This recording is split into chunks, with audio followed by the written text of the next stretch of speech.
This is Retiring Today, the podcast that guides you to and through retirement. I'm Molly Nelson, host of the podcast, here with Richelle Smith.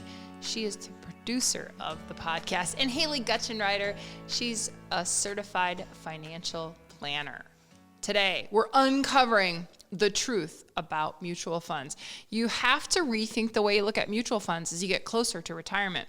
What's worked during the working years may not cut it anymore. Today we're going to talk about the pros and the cons, and don't worry, the alternatives to mutual funds. But first, uncovering the truth. We've all had times in our lives when we uncovered the truth about something, big or small, silly, maybe serious. Richelle, you've got one that came to mind right away when we started chatting. I do.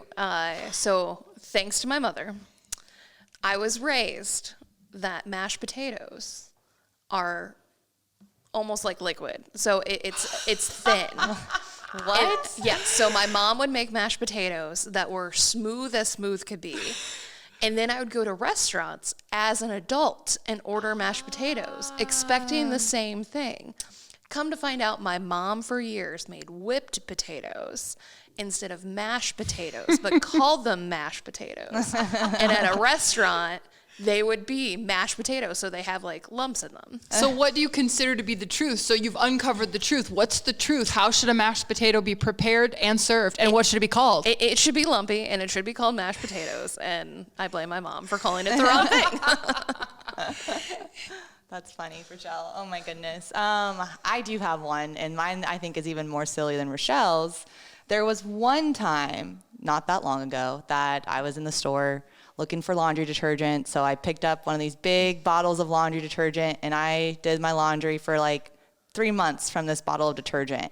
And it wasn't until my husband did our laundry later that he realized that the laundry detergent that I picked out was really dishwasher detergent. So we've been washing our clothes with dishwasher detergent for the last 3 months because the bottle looked exactly like laundry detergent, and you would not know unless you read it closely. So the truth uncovered there is don't send Haley to the store to get the household items. Basically. Is that the truth we've I mean, uncovered? the clothes smelled good. It was detergent. Does it really matter if you use it for your dishes or your clothes? I don't know, but the truth feel like it does, was Haley. unveiled when Chad did the laundry. That reminds me of a time early in my marriage when I sent Cole to the store. I think I was making tacos, and I said, I need you to get a head of lettuce. And he came home, and he brought cabbage, but did not realize it was cabbage even when I said, hey, Cole, didn't I say lettuce or something probably not even that nice? I wasn't real nice the first year of marriage, by the way. I admit that now. We've talked about it. And he still looked at it, and he had no idea that it was cabbage. Well, he said to me, this is a 25-year-old male who lived on frozen pizzas up until we got married. He goes, Molly, I've never bought a head of lettuce at the store in my life. Oh, my goodness. So the truth is, A, you cannot have cabbage on your tacos. I know there are some places where they serve cabbage with tacos. And B, there is a big difference between lettuce and cabbage. One weighs 4 or 5 or 6 times more than the other. Well, aren't they different colors? Well, there's red cabbage. He did get green cabbage. In his defense, he did get the green cabbage. It wasn't red. Okay. That just goes to show that you really just don't know what you don't know. You're told these things, or you might have this preconceived notion of what something is, and then you go and pick it out, and you just don't know until somebody tells you the truth about these things. Yeah, and that is a great way to get into the conversation about mutual funds, because today, Haley, in an overarching theme, what we want to talk about is there is a time and a place for mutual funds, but as you get closer to retirement, how you think about them, how you use them, if they're good for you, that thought process could really change. Yeah, and the real reason behind that is because in retirement versus when you're working, your investment plan should look different. And when you're working and you're 30 years old, it is much easier to have this easy set it, forget it investment plan because you're still working. You still have this paycheck coming in. You're not necessarily relying on your investment portfolio to provide you a lifestyle. That's really what your salary and your paycheck is for. But when you retire and your investment portfolio becomes the fuel or the drive behind what's going to fund your lifestyle, that looks much different. And that's why your investment plan should look different from when you're retired or coming close to retirement than when you're working. So in order to uncover the truth about mutual funds, let's talk a little bit about what mutual funds are and how they work. Mutual funds are essentially it's a company that goes out there and it pools the money from several different investors together, and that mutual fund company will go and buy several different securities. So anytime that you own a mutual fund share, you have partial ownership within these securities. It represents a partial ownership of the mutual fund company, and you get to participate in the profits or the losses of that mutual fund. So I like to really kind of think of a mutual fund, this is silly, but like a crock pot. Right? And you have somebody who's managing the crock pot, putting all the ingredients in there. They're stirring every 15 minutes. Yeah, if you're hosting a tailgate, you may get some funds from your guests that are coming, go out to the store, buy all these different ingredients, pour it in the crock pot, and you're the one that's doing all the work so that when everybody gets there, they can have a piece of the chili or whatever it is that you're Sure. making. So I think of it very much like a crock pot. It's easy and it's set it and forget it. And the reason why it's like that is because when you purchase a mutual fund, essentially what you're doing is you're hiring a fund manager.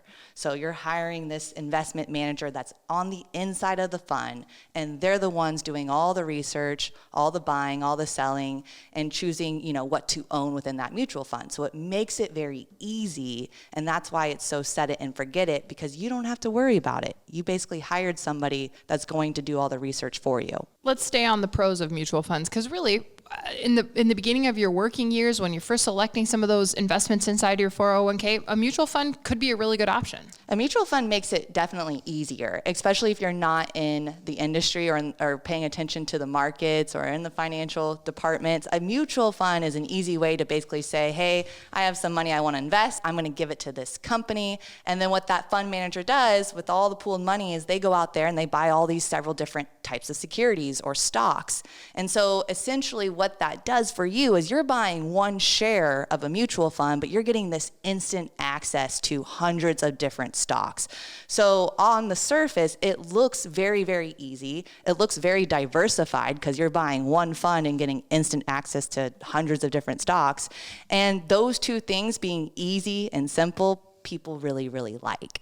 And so they're really good in your working years because you can just set it and forget it. You don't necessarily need to pay attention all that much to what your mutual fund or your investment portfolio is doing because you're not that concerned about it at this point in your life. Yeah, you don't need the money for a while. So if the mutual fund goes way up or way down, again, you've got some time to recover from that. You're not getting ready to retire. Exactly. You have time on your side, which is a huge advantage. And I would even say, chances are if you're working or if you're saving through an employer-sponsored plan like a 401k or a 403b, the chances are is all of us are invested in mutual funds. And it's because they're easy. That's really what the plans allow you to have. They may have a lineup of 10 to 20 different mutual fund investments that you can own.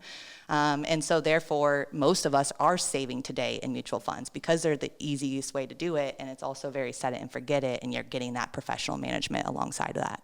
So those are some of the pros of those mutual funds, but let's get into the cons of mutual funds as we kind of dig a little bit deeper. Number one, the fees. Yes, so with mutual funds, there's all different types of fees. You may see with a mutual fund, there could be a load fee, which basically means it's a commission fee that you would pay the fund manager or the mutual fund company anytime that you sell a mutual fund, buy a mutual fund. There's also mutual funds with no loads, but that's one separate fee that they have, which is basically a commission anytime that you buy or sell a mutual fund. The other known fee that most people have heard about are the operating expenses. These are the fees that it costs to really kind of run the mutual fund company, to do the marketing, and then also what you pay that professional manager. And it's the operating fees that can be not transparent about what the true cost of those operating fees are. And the reason why that is because there is a disclosure in the prospectus. And let me back up a little bit. So anytime that you buy a mutual fund, you're going to receive a prospectus. And that prospectus will tell you what the annual operating cost is of owning that fund.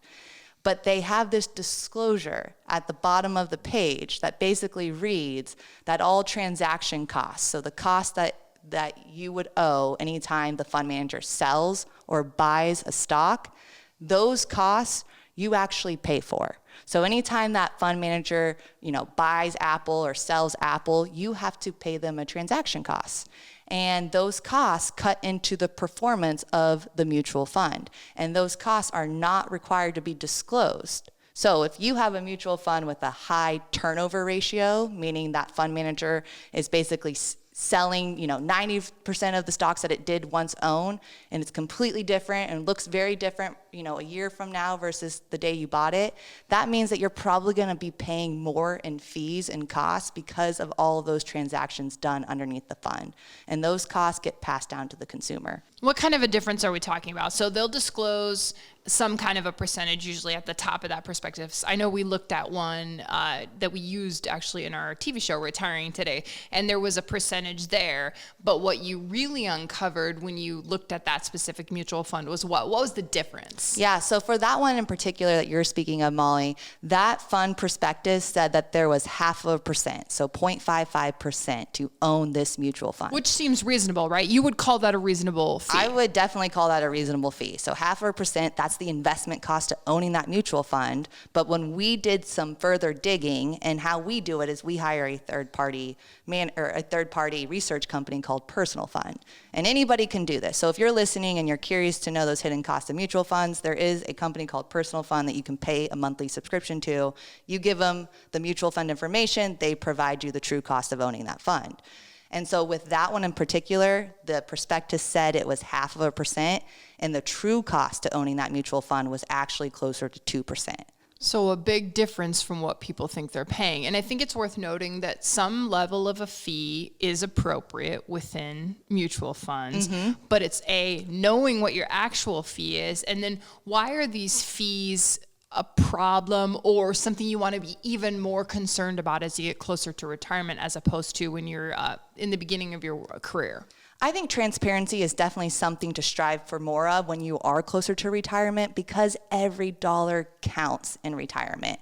When you're working, if you want to pay, 2% for investment costs, that's fine. That's up to you as far as how much you want to pay. I think the real meaning and importance behind this is just knowing what you pay for it. If you're going to pay 2%, then tell them they're going to pay 2%. That way, investors know what they're really paying and they don't really feel like the rug's being pulled out underneath their feet.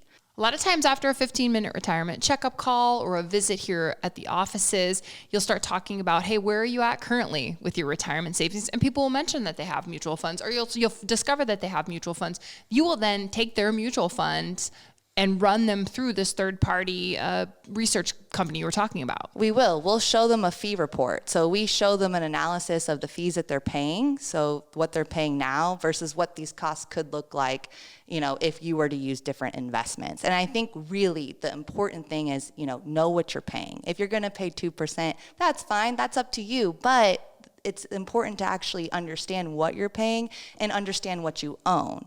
And that kind of brings us into the second disadvantage of mutual fund, is that there's really a lack of transparency in what that mutual fund owns underneath the mutual fund. Do you find this is a pretty eye-opening thing for people? Oh, definitely. I mean, they're very much surprised when we bring this information to the table. But I think even what's more eye-opening is they just never really understood how these mutual funds worked. And not really understanding the investment, not understanding the cost of the investment or what you own underneath the investment can provide a lot of uncertainty with your investment plan. So it's just so important to understand, how does this work? Because what is the strategy that we're trying to use while using these investments? And before, for a long, long time, mutual funds worked really well. The strategy was it's easy, it's set and forget it, and you have somebody kind of managing these funds for you as you're working. But now you're retired, and it's that much more important to be way more intentional with this investment plan, pay less in cost if we can, and also know what you own, because the key ingredient to having a portfolio that can last you 20, 30 years is to be diversified. And so not knowing those things before coming to see us can be a huge eye-opener once they are revealed. Yeah, I read an article recently that said it's not uncommon for the loads to be 5.75% or more. Yeah, I even remember a meeting with a family who did not understand that there's load fees, and they had a back-end loaded mutual fund, which means when they sell the mutual fund, whether or not they sell it at a profit profit or a loss, they will owe a commission just as high as 5% on that fund just when they sell it. And they were just so disappointed with that because they had a fund that had losses, and then on top of that, now they have to sell this fund at a loss, and then they owe a commission on it. So I just remember them being just so saddened by the fact of, why did we even choose this? There's an expense to just offload it. It didn't make us money, and them just being really distraught about that. So you might be wondering, what am I paying in fees? Here's a great opportunity to speak directly with a retirement planner. It's a 15-minute retirement checkup call. You can schedule yours right now by going to merkleretire.com. That's MERKLE retire.com. That link is in the show notes. When you go to that link, you're going to get a calendar. Pops right up. You can choose a time and a date that works for you. You could talk about fees. You could talk about mutual funds, or you could talk about any questions that you have about retirement. And the example you were just talking about, that family had previously been working with an advisor who had set them up in that mutual fund. They were working with an advisor who put them in those mutual funds. And, it's not just to have this podcast and talk bad about mutual funds. That's, there might have been a reason or a point on why they use mutual funds when they originally set up their investment plan before they came to work with us. But what we find, and maybe what's unique to our firm, is that we just don't think mutual funds, due to the lack of transparency in what you pay for it and what you own, are the best investment to use when building our investment portfolios. So we like to teach and educate our families on the disadvantages and the trade-offs of mutual funds, because for so long you just hear of the great things about them, right? They're easy, set and forget it, and it's those disadvantages that maybe haven't been told to the investor that clearly or in concise way to understand if this is still the right investment product to be using when you're retired. And so we teach them that, and we show them that, and that's where those fee analysis come in handy to actually uncover the true cost of what they're paying to own this fund.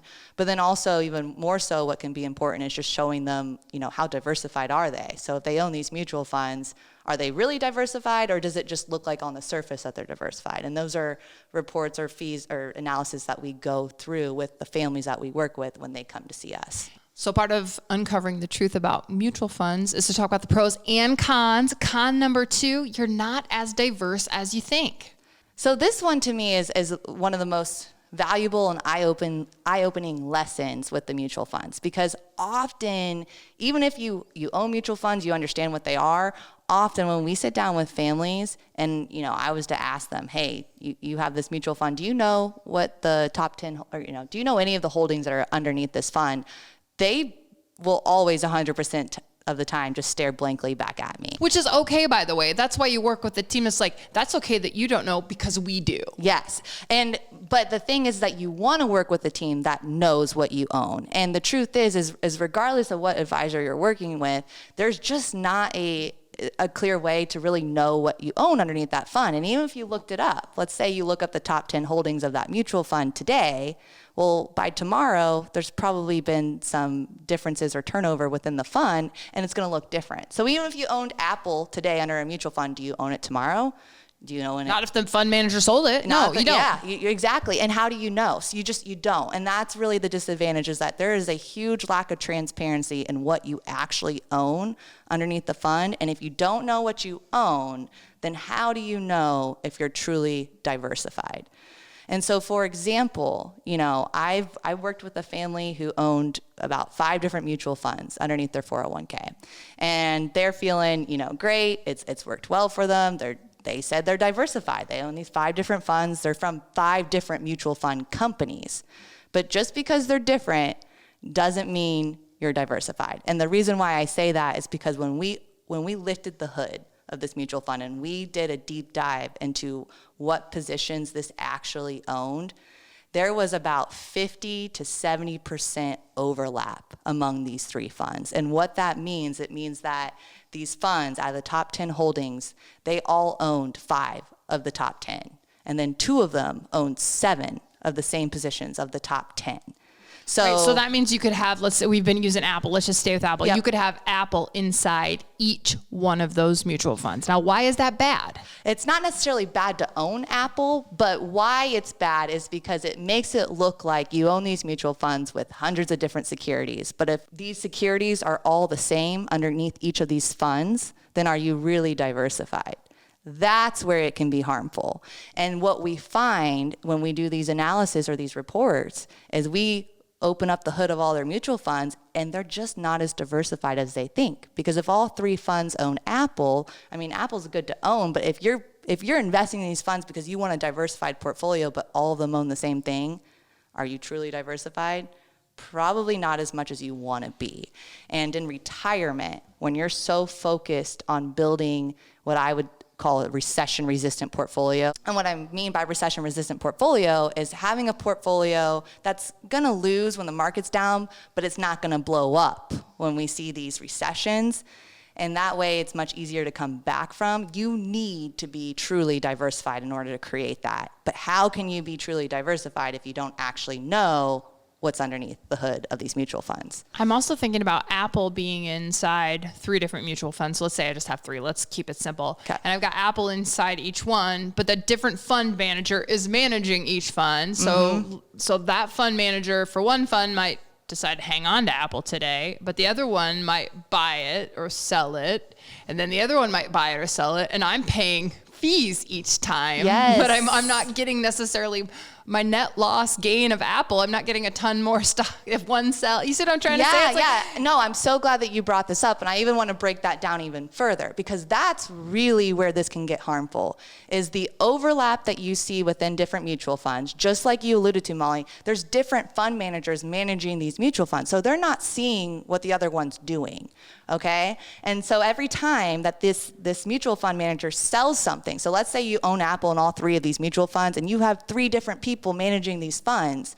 Well, let's say manager A sells Apple and you pay a transaction cost for that. But then manager B buys Apple because they're feeling really bullish about Apple. Well, now you're in the same net position as you once were, but you just paid 2 different expenses for one of the managers to offload Apple and the other one to pick it up. you just said what I was thinking so much more eloquently. Yes, you hit the nail right on the head there. And that is why not knowing what you own can be so harmful. It's not necessarily bad to own Apple and 3 different accounts, as long as you know that. But when you're paying multiple managers to offload and then buy Apple, that's where this overlap can cause huge harm in the fees that you pay, because every sell, every transaction racks up more transaction costs and it eats into the total returns of these mutual funds. And hey, let's just spell it out. The more fees you pay, the less money you have to spend in retirement. Exactly. The more fees that you pay, the less money that you have towards your retirement. And that's why we don't advocate for the use of mutual funds within our portfolio. Now, if it makes sense, and what I mean by that is there's sometimes capital gains that are associated underneath the fund. If it makes sense, we'll keep them or we'll work them within the investment plan. But overall, it's just not our first investment choice because of that lack of transparency and the fact that every dollar counts and we want to know what we own. That's just not the investment product that's really giving us those options. You mentioned capital gains, and that is one of the other big cons of mutual funds is their lack of tax efficiency. Yes, especially, and this is important to point out, is this is more so in a brokerage account. So if you hold mutual funds in your 401k plan, it's pre-tax, this isn't going to apply to that. This is a scenario where you own a mutual fund in a brokerage account. And essentially what happens is you don't have any control over what that fund manager does. So they're buying, they're selling, they're turning over the fund on the inside. And then what happens at the end of the year is those capital gains, whatever got accrued or the losses, whatever happened, that gets passed on to the consumer. And you didn't even sell the mutual fund. It's because the investment manager underneath the fund sold certain securities and then they passed those capital gains distributions down to the consumer, and you have no control over it. So that's another reason why this can be a really inefficient investment, especially towards retirement, because it's really hard to control your tax plan when you're using products that you can't control how much taxes are being realized. We have 6 components to every plan that we put together for families, and one of them is investments. It's not like you're done with investments. There is investments to be made. There is some growth potential within these portfolios that you're helping families put together. But if mutual funds isn't where it's at, what are some of the other options? That's the exciting, part about today, is that today there's been so many advancements in the industry to where there are so many other products that we can use. For a long time, 20 years ago, mutual funds were really the only fund on the scene that made it this easy to invest, especially for retail investors who don't follow the markets. This was an easy way to park some cash, put some money away, and have somebody else do all the buying and the trading. Well, there's been so many different advancements throughout the years. There's now ETFs, there's stocks, there's bonds, there's commodities, there's treasury bonds. I mean, there's literally so many different investments out there that you can instead use. And the nice thing about those investments is that they're transparent. You know what you're paying for them, and you know what you own. And those are really the investments that we say, or we advocate to you. So if it's not a mutual fund, well, there's an investment just like that called an ETF, and there's lower operating expenses because essentially an ETF is just a basket of securities that follows a benchmark. So there's not necessarily that fund manager that you have to pay for, and instead it's more of electronic basket of securities that's following a benchmark. And so, my point is that there's a lot of different investments that can still give you the advantages of mutual fund that a mutual fund can give you, but the difference is that they're more transparent in the cost and then also in what you own. And what does ETF stand for? Electronically traded funds. So instead of having that fund manager doing all the buying and selling, it's basically electronically done, and it's following different market benchmarks. So you can find a basket of securities like a mutual fund, but instead it's got a much lower operating cost. I think the point too is that you have to invest with a purpose. I know I've heard you and the other retirement planners say that. So you don't need to necessarily even know, if you don't want to, exactly what's in your ETF or exactly what's inside some of these investments. But if you know why you're there, I think you're going to feel a lot better about your plan. I think that's part of your job as a retirement planner, is to say, hey, here's why this might be the best fit. And I also know I heard you guys all say that you're choosing these things together. You're going to make recommendations. Of course you are. Yep. But they're going to understand the recommendation. And if it's not where they want to be, then there's other alternatives you can talk about. It's a decision you come to together. It's a collaborative decision, absolutely. And that's what I love about our planning process so much, is because we are investing with a purpose. We build out the plans first to know what that purpose is, right? So we have to understand what your goals are. We have to understand what you want to do in retirement, and how much risk you can afford to take, and how we understand those things as we build out the plan. And it's the plan that guides the investment choices that we use together. You also build relationships too.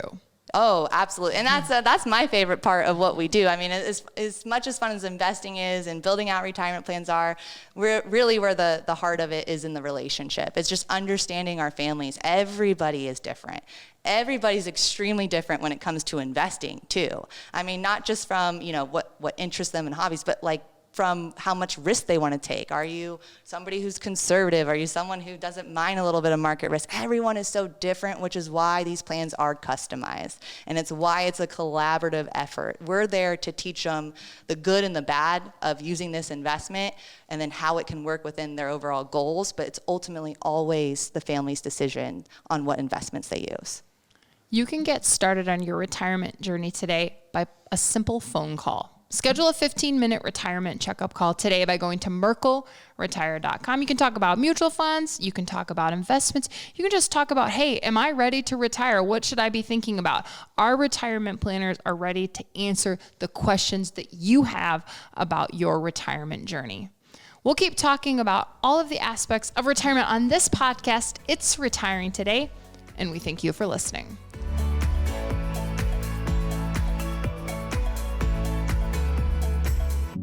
Merkel Retirement Planning is an independent financial services firm helping individuals create retirement strategies using a variety of investments and insurance products to custom suit their goals and objectives. Any information discussed in these shows is for educational purposes only and should not be construed as investment, tax, or legal advice. Investment advisory services are offered through Elite Retirement Planning, LLC. Insurance services are offered through MRP Insurance, LLC.